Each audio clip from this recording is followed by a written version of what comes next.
10টার মধ্যে একটা বাড়ি একই, কিন্তু বাকি 242-542-এর উপরে ভারী পড়ে যাবে, কারণ আমাদের পেছনে টিউনিং করার কেউ নাই।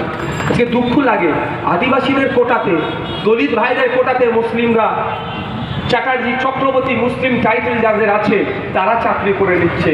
আমার আদিবাসী বিধায়ক আজকে দলিতদের কোটাতে, এসটি কোটাতে যে চাকরি নন এসটিরা করছে, এর বিরুদ্ধে বলার কেউ নাই। মাইনরিটিদের জন্য যে জায়গায় চাকরিটা সংরক্ষণ আছে সেটা মাইনরিটিরা মুসলিমরা পাচ্ছে না, এর বিরুদ্ধে বলার কেউ নাই।